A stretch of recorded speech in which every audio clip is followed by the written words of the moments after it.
Bonjour et bienvenue à ce nouveau numéro de La Parole aux aînés. Cette émission qui nous fait rencontrer les aînés de notre région et qui nous partagent leur expérience de vie. Je suis Grace Way et aujourd'hui nous sommes à la résidence Château Bellevue avec Madame Berthe Bello. Bonjour Madame Bello. Bonjour Gracia. Nous sommes très contents de vous recevoir aujourd'hui. Merci. Alors vous êtes une femme qui a élevé 7 enfants. Oui. Et en plus, vous avez soutenu votre mari dans son entreprise et vous êtes une femme très généreuse. C'est pourquoi nous sommes là aujourd'hui pour vous rencontrer, Merci. pour que vous puissiez partager avec nous votre expérience. Merci beaucoup. Eh bien, on va commencer par le début. Est-ce que vous pouvez nous parler de votre enfance, de votre famille, de là où vous avez grandi? Je suis née en campagne. Mes parents étaient cultivateurs. Puis, je suis la neuvième d'une grande famille, 9-10. Ce matin-là, il en arrivait 2. Et puis, je pesais 4 livres et quart, et l'autre est décédée, ma sœur. Okay. Ma mère, elle m'a réchappé elle m'a fait boire au compte-gouttes pendant 2 mois de temps, puis elle m'a réchappé comme ça. Ah, belle histoire. Vous nous avez dit que vous êtes originaire de Saint-Étienne-de-Lauzon, c'est ça? Oui.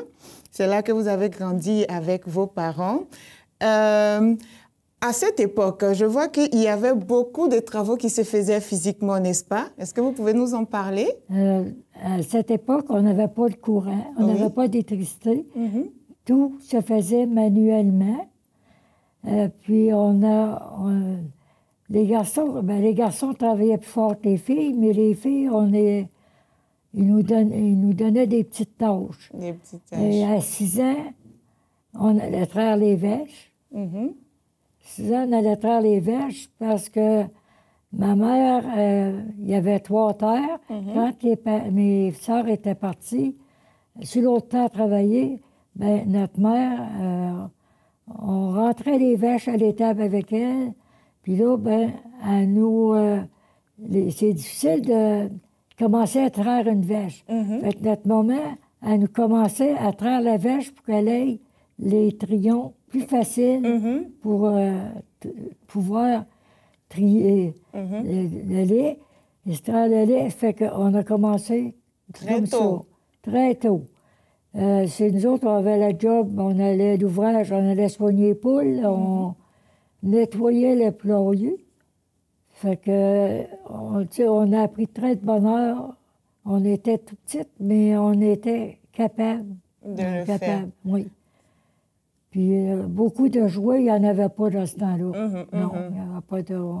Les loisirs, mon père, c'était un gars que les loisirs, il n'était pas d'accord dans ça. Les loisirs, c'était pas dans sa hache, là. Pas les loisirs, le travail d'abord. Le travail, puis les loisirs, on n'en avait pas beaucoup. Pas beaucoup. Mais là, comme vous le dites, vous étiez autonome très tôt, déjà à partir de 6 ans.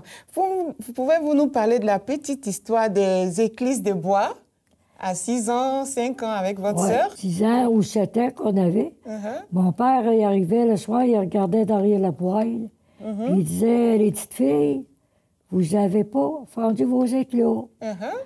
Ça fait que là, on s'habillait, puis on allumait le fanal. Puis la plus grande, elle emmenait le fanal le plus haut possible pour pas que la neige frappe sur le globe pour pas qu'il casse. Ça fait qu'on s'en allait l'autre bord du chemin dans le hangar, puis on choisissait des rondins de sapin, puis on fendait les éclos. Ah, vous-même, vous les fondiez? Oui, nous autres-mêmes. On fendait les éclos, puis on ramenait ça à la maison. Puis aujourd'hui, avec qu'est-ce que je pense? Je me pose la question. Je ne sais pas si j'aurais fait faire ça à mes enfants. Je ne sais pas. À 6 ans, là? Oui, je ne sais pas si j'aurais fait faire ça. Oui. Mais on devenait adouettes parce qu'ils nous entraînaient de bonne heure. Hein? Oui. On était adouettes. Oui. Ça vous a appris aussi d'autres valeurs comme la discipline et tout? Oui. D'accord, OK. Je vous avais dit aussi que votre mère était très bonne couturière. Oui, ma mère était très bonne couturière. C'est ça qu'on était chanceuse parce que on était toujours habillés. C'était pas toujours dans du neuf, mais c'était très bien fait. Très bien fait. Oui, très bien fait. Ça fait qu'on était fiers. On était fiers de... On était très fiers. Le premier manteau que ma mère m'a acheté, là, j'avais 19 ans. Mon premier manteau neuf que j'ai eu du magasin. À 19 ans. J'avais 19 ans. Ah, ça?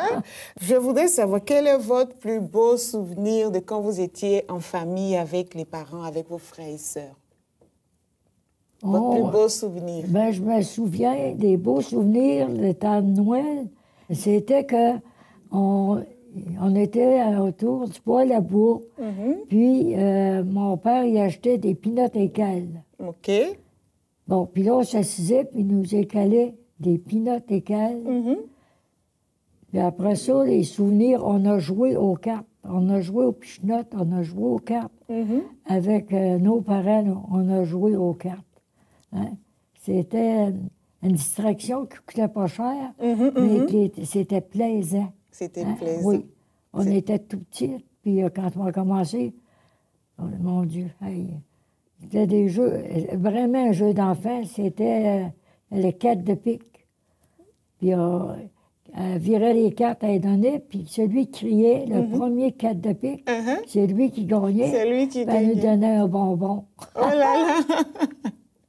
Et la petite histoire du sucre à la crème de votre maman? Oh, maman, là, dimanche après-midi, elle voulait se reposer. Elle allait se coucher. Puis là, on disait, maman, on allait la déranger. Hein? Maman, vas-tu te lever et faire du sucre à la crème? Hein? Tous les dimanches après-midi, elle nous faisait du sucre à la crème. C'était pas le poêle électrique, là. Tu vires le rond, puis ça chauffe, puis ça va vite. C'est ça? Sur le poêle à bois, là, c'était plus long. Plus long. Mais on avait notre sucre à la crème. Sucre à la crème. Oui, c'était correct, oui. Et une autre petite parenthèse, le partage. Le partage. Je parle là des patins que vous deviez partager avec vos frères et sœurs. Bon, ben, les patins, on aurait aimé patiner, mais on avait une paire de patins. Une paire pour tout le monde. Une paire de filles, puis l'autre paire, c'était des gros patins de go, de garçons. Ça fait que là, ça prenait plus de beau dans les patins de garçons. Là, on avait des petits pieds. C'était pas très solide, là. Hein. Mais il a resté qu'avec ça, on a appris à patiner. Oui. Puis longtemps après, j'ai été mariée, mes filles, ils chaussaient mon poids, en tout cas, mettons qu'ils avaient 14-15 ans. En tout cas, quand ils ont eu des patins qui me faisaient à mes pieds, j'ai été patiner avec eux. Wow. Puis là, ils ont dit, « Ah, maman, tu sais patiner? » Moi, je n'avais pas perdu l'équilibre de ça. Oui. Eux autres, ils commençaient. Fait qu'eux autres, c'était bien drôle de les voir patiner. De les voir patiner. Ouais, de les voir patiner. Puis ils étaient aussi surpris de me voir. Hein? Oui, ils étaient bien surpris de ça. Oh là, c'est la belle transition entre vous qui partagez les patins avec vos frères et les patins avec vos enfants. Vraiment, avec chacun avait sa paire. Ils étaient même étonnés de vous voir patiner. OK. Et là, vous avez eu 7 enfants. Oui. Et les petits-enfants, des arrière-petits-enfants, combien vous en avez? Les petits et les arrières aussi? Les arrières, j'avais 14 petits-enfants. Wow. Mais les arrières, on est rendu à 20. À 20 petits-enfants. Mais là, je pense bien que je ne verrai pas. Il y en a qui sont trop jeunes. Là. OK. Mais 20, c'est bon. 20, c'est bon. J'en suis bien fière. OK. Bon, on n'a pas de misère, c'est pas nous autres qui les élèvent, puis c'est pas nous autres qui payent pour eux autres. Hein? Non, ça va bien. Fait que bien fière de ça. D'accord. Est-ce que vous pouvez nous parler de comment vous êtes arrivé à Tête-Forte? Je crois que c'était votre mari, qui a eu le business. Mon mari vient de Sainte-Sophie-de-Mécantic. Puis il travaillait avec mes frères à Asbestos. Puis à un moment donné, ben, il aimait la chasse, la pêche, la chasse, puis mes frères, c'était des chasseurs. Ça fait que lui, ben, il est venu chez nous, à la chasse chez nous, quelques fois. Puis à un moment donné, ben, là, il a grandi, puis moi aussi. Ça fait que on s'est rencontrés, puis on s'est mariés. Ça fait 72 ans qu'on est mariés. 72 ans. Oui, wow. Ça fait que... Puis ça va bien, puis j'ai un très bon mari. Ah oui. Oui, un très bon mari. On voit la photo, là. Là, vous aviez 50 ans. Là-dessus, j'ai 70 ans. 70 ans! Ouais. Oh là là, il les fait pas, hein? J'ai 70 ans. Waouh, c'est beau 70. ça. OK. Et là, comment vous en êtes venu à Thetford? Ben, je me suis emmenée ici quand on a décidé de se marier. Il travaillait pour Shawinigan, la Shawinigan. Puis à un moment donné, il dit « Je vais être tout le temps parti de la maison. En tout cas, il ne m'en a pas parlé, ça s'est présenté de même. Il s'est acheté une business, il est parti à son nom, à son compte. À son compte. À son compte, oui. Ça prenait du courage pour lâcher un bel ouvrage qu'il y avait pour partir à son compte. Hein. Oui, j'imagine. Donc là, vous arrivez à Thetford. Vous nous avez dit un peu, le loyer à l'époque, c'était de... C'est inimaginable de nos jours. Quand on est arrivé à Thetford, en 1951, les loyers étaient très rares. On payait 20 pièces par mois de logement. 20 pièces par mois de logement. Je vous assure qu'aujourd'hui, c'est surréaliste d'entendre ce montant-là. 20 pièces par mois de logement. La belle affaire. Oui. Et vous avez élevé toutes seules vos enfants. Vous n'avez pas travaillé à l'extérieur? Non, j'ai toujours été à la maison. À la maison, oui. À vous occuper des enfants et de tout ce qui a fait à la maison. Au commencement, je répondais au téléphone de mon mari, qui aidait un petit peu, envoyer les comptes, faire de la collection. Puis après ça a été, je dois avoir fait ça une quinzaine d'années. Wow. Puis après, on s'est pris une secrétaire, parce que moi, dans la maison, les enfants grandissaient, ça demandait beaucoup. Beaucoup plus d'attention. Mais j'ai toujours resté un peu à business, là. Il y avait une secrétaire, quand ça allait pas, elle me le disait. C'était de quoi qui clochait. Donc, vous avez... Je m'ai toujours tenu au courant de la manière de toujours l'œil là-dessus. Oui. Et on voit aussi que vous avez aussi accueilli des personnes étrangères. En plus de vos enfants, vous avez aussi d'autres employés de votre mari. J'ai commencé mon ménage pas à 2, mais à 3. À 3? À 3. J'ai commencé à 3. Les employés, après ça, lui est parti, un autre est arrivé. Oui. Donc, mon mari a formé sa business en 1974. Puis il a formé ça, sa santé ne permettait plus, lui, de continuer. Puis j'ai été capable, sans misère, de tout faire sa collection. J'en étais bien fière. Ah oui. Ah, mais j'en étais bien fière de... C'est lui, ce qu'il ne pouvait pas faire, moi, je pouvais. Fait que c'était un cadeau de la vie d'être capable de faire ça. D'être capable de faire tout ça. On va dire que ça vient de tout le bagage que vous avez reçu de vos parents aussi, qui vous avaient inculqué beaucoup de valeurs, le travail et tout ça. Je n'avais pas une grosse école, mais j'étais capable de compter. C'est ça. On a passé... C'était pas facile, c'était difficile, mais surtout pour lui. Pour lui, oui. Pour lui. Mais il pouvait toujours compter sur vous. Oh, là, quand il a formé, lui, il ne pouvait même plus rentrer dans son bureau, fait que maman, par chance qu'elle était au courant. D'accord, OK. Alors, Mme Bello, est-ce que vous pouvez nous donner un message? Est-ce que vous avez un message à nous donner, quelque chose que nous pouvons retenir concernant le fait de partager? Oui. Moi, le message que je peux laisser, je peux dire, je suis fière de ce temps-là. On ne peut pas changer notre temps avec le temps d'aujourd'hui. Ah oui. Dans ce temps-là, les parents ils étaient très pieux, priants. À tous les soirs, Chapelet disait la prière en famille. C'est des choses qui nous restent. Mais aujourd'hui, avec les années passées, je sais qu'on a une puissance supérieure. Il y a quelqu'un en haut de nous autres, plus fort que nous autres. Il y a quelqu'un qui est là pour nous guider. Puis je dirais pas, je m'informe jamais mes petits-enfants comment ils voient le puissance supérieure. Je ne parle pas de ça. Mais je suis fière de dire que aujourd'hui, j'en suis sincèrement de plus en plus convaincue que c'est lui le grand boss. Si ça va aujourd'hui, il y a tant de misère dans le monde, tant de mal qui se fait. C'est incroyable. Tu écoutes la télévision aujourd'hui. Hein?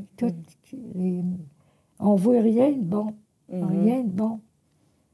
C'est triste. Très triste de voir la guerre qu'on a. Là, c'est triste. C'est triste. C'est triste. Mais ce qu'on doit retenir, c'est qu'on peut partager aussi de la joie si on est moins individualiste dans notre société de nos jours, n'est-ce pas?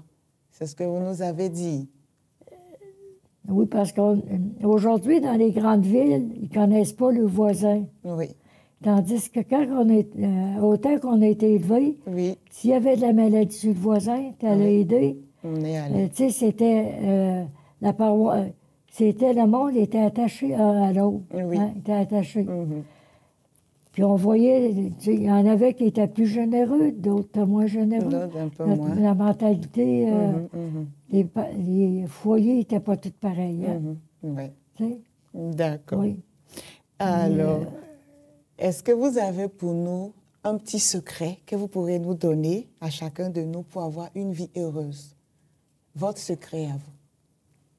Mon secret, le secret, c'est que on se levait le matin, on prenait notre ouvrage, Oui. puis notre ouvrage, notre travail bien accompli, on était fiers de ce qu'on faisait, fiers de ce qu'on faisait. Puis tu te couchais le soir, tu te disais, on était contents de notre journée, on était heureux, heureux. Puis le lendemain matin, on se levait, puis nos parents passaient sur la grille. Petite fille, c'est l'heure du train. Ça le réveille. Mais pour vous dire une affaire, ma mère, elle nous a dit, elle dit jamais, elle a 59 ans mariée avec mon père, elle dit, j'ai jamais vu votre père se lever sans se mettre à genoux le matin au pied du lit pour faire sa prière. Faire sa prière. Wow. Prier. Mon père était un grand croyant, un très grand priant. En 1972, on m'a envoyé mourir chez nous. Puis mon père est arrivé, il m'a dit, il avait 77 ans. Mon père est arrivé, il m'a dit, ma fille, tu ne resteras pas 7 enfants dans la maison. Il dit, moi, j'ai eu 3 mères, toi, tu ne laisseras pas tes enfants. Fait que quand papa il m'a dit ça, je n'avais jamais vu pleurer mon père. Quand il m'a dit ça, moi, je me suis dit, je ne peux pas mourir. J'avais comme 2 portes, deux portes. Une, c'était la vie, l'autre, c'était la mort. J'ai dit, docteur, il m'envoie mourir chez nous, ils n'ont plus rien à faire. Tandis que papa me dit, tu vas vivre. Bien, 3 semaines après, quand j'ai arrivé chez le médecin, quand le médecin il a ouvert la porte pour me recevoir, les genoux ils ont plié. Il a dit, qu'est-ce que tu as fait pour être de même ici aujourd'hui? J'ai dit, docteur, vous m'avez envoyé mourir chez nous. Puis papa, il a dit, j'allais vivre. Je suis ici aujourd'hui. Ah, mais c'est beau, ça. À part, tu partais de 72, c'est loin. Hein? Oui, c'est beau ce qu'il a dit. Mon petit bébé, il avait 4 ans, là. Oui. Ouais. C'est beau ce qu'il a fait. Ouais. En tout cas... C'était un grand croyant et ma mère aussi. Oui, oui. Oui, c'est une richesse. Oui, c'est une très grande richesse de pouvoir une grande richesse. avoir cet héritage-là. Je ne pouvais pas mourir, mon père a dit à la vie. Oui. Votre père l'a dit, et la parole d'un père, c'est vraiment fort, c'est vraiment puissant, c'est vraiment efficace. Oui, et on le voit aujourd'hui. Vous êtes là. Il croyait vraiment, puis je croyais vraiment en lui. En lui. En lui. Eh bien, nous, on va vous dire merci. Merci d'avoir partagé ce bout de votre expérience avec nous. Madame Berthe Bello, on est heureux. Et à tous nos téléspectateurs, on vous dit au revoir et à une prochaine fois pour une autre émission de La Parole aux aînés. Merci. Merci beaucoup à vous. Merci.